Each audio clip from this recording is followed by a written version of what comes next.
Bismillahirrahmanirrahim. Alhamdulillahirabbil alamin.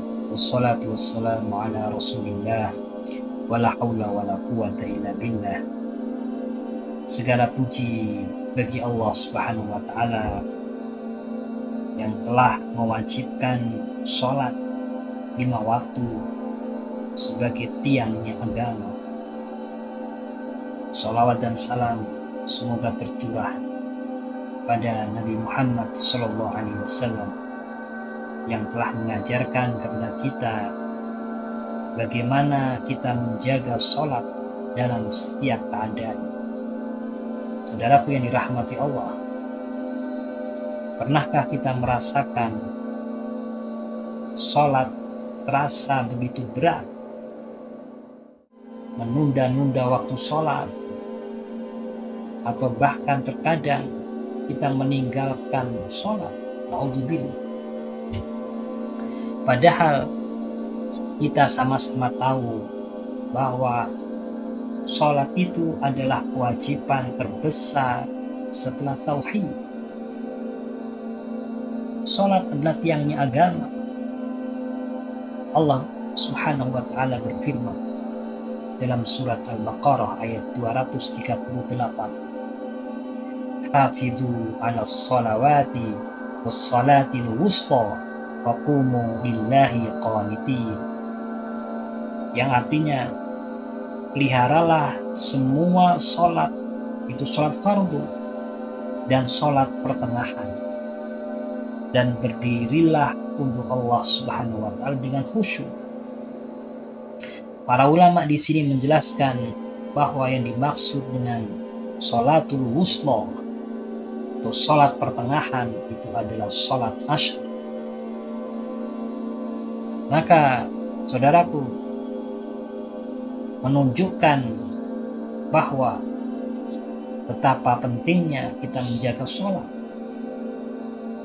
karena kita diperintahkan Allah SWT untuk memelihara semua sholat fardu, dan di situ ditekankan lagi di antara sholat fardu tersebut sholat pertengahan, sholatul wusta atau sholat asar. Saudaraku, rasa malas dalam sholat bisa terjadi pada siapa saja. Bisa terjadi pada penuntut ilmu, thalabul ilmi, bisa terjadi pada orang awam, bahkan juga bisa terjadi pada orang yang baru hijrah. Maka ini semuanya adalah ujian keimanan kita, ujian keistiqomahan kita, ujian kesabaran kita.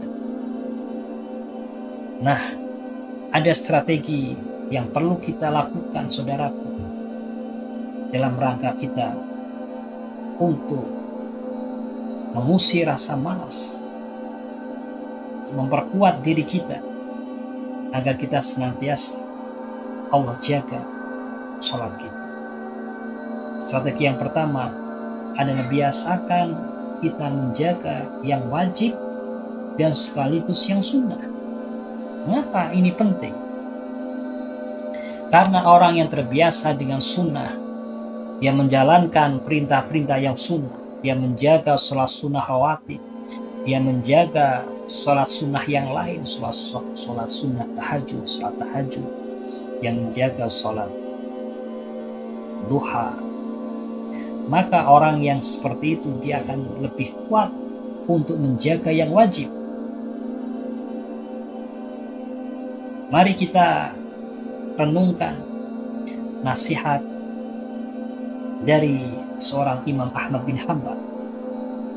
Beliau mengingatkan kepada kita bahwa jika seseorang terbiasa meninggalkan sunnah, meninggalkan ibadah yang sunnah, maka dikhawatirkan dia akan mudah untuk meninggalkan yang wajib.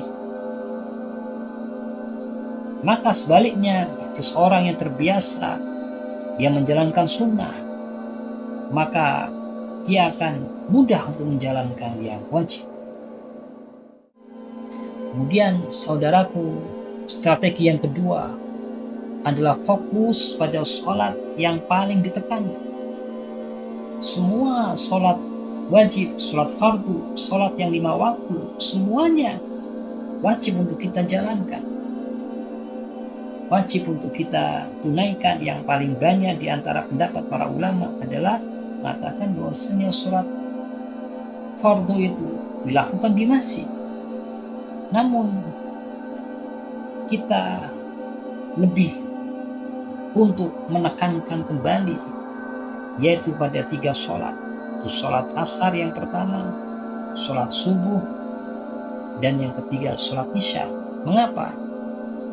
Karena jika 3 sholat ini terjaga, maka yang lain akan lebih mudah terjaga, terutama sholat asar. Maka saudaraku, sholat asar disebut langsung dalam Al-Quran, sholatul wusta, ditekankan secara khusus. Bahkan dalam sejarah Nabi pernah hampir terlewat karena perang. Ini menunjukkan betapa besar kedudukannya. Maka saudaraku, jika hari ini sholat kita terasa berat, mulailah dari 2 hal ini. Ada 2 strategi ini. Yang pertama, jaga yang wajib dan sekaligus yang sunnah. Kemudian yang kedua, fokus pada sholat yang utama, yaitu sholat asar, sholat subuh, dan sholat isya. Jangan tunggu sempurna. Mulailah dari sekarang, karena sholat adalah hubungan kita dengan Allah Subhanahu wa Ta'ala. Jika sholat baik, maka semua amal kita akan baik. Jika sholat baik, maka hidup kita akan baik. Semoga Allah Subhanahu wa Ta'ala memudahkan kita dalam menjaga sholat Allah.